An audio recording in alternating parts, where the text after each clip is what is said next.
مش هو ده ولد عمك اللي كنت لما تيجي من شغلك تلقاه يغسل لك هدومك جوا؟ مش هو ده ولد عمك اللي كنا نرجع من الشغل اللي اقوم حضر الطبيخ وكانس السكن ومنظف ومش مستني حد يساعده؟ مش هو ده ولد عمك اللي في ظهرك طول الوقت يا مصطفى عمره ما سابك؟ غسيل هدوم هيغسل في السكن، طبيخ هيطبخ، كل حاجة يعملها، طلبات الراجل هيروح يجيبها، وفي الآخر تستكتر عليه اليومية في الغربة وتسيبه نايم ساعة الفجرية وعايزنا نروح من وراه نشتغله. طب يرضي مين دي؟ ما يرضيش حد يا أخي، ده الرزق على الله. قلت لك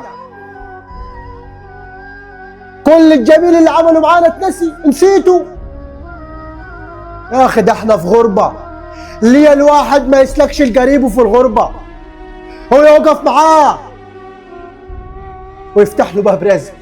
يا أخي ده أنا نعرف في ناس لما يجي الصبحي زي ما انت عملت بالظبط يطلعوا على شغلهم، هيبقوا في ناس قرايبهم نايمين جنبيهم هيخافوا لا يعملوا صوت عشان ما يصحوا شيء ويروحوا شغلهم.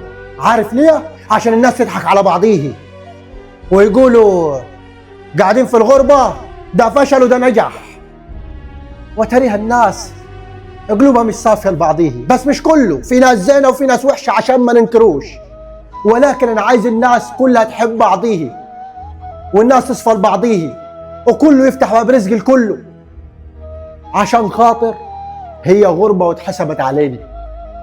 وصلتك يا عم ابو السريع؟ اسمعني نجيب لك من الاخر. انا رنيت على ابوه في البلد عشان يجيبي ويروح ايد ورا وايد قدام والناس كلها تضحك عليها، ما لا يضحكوا علينا.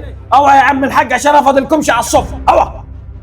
شفت يا جاد اهو جالك كلامي، وانا والله يا جاد ما قاعد دقيقي فيها الغربة عشان خاطر ولد عمك، وهنروح نلم هدومي ونتوكل على الله. السلام عليكم.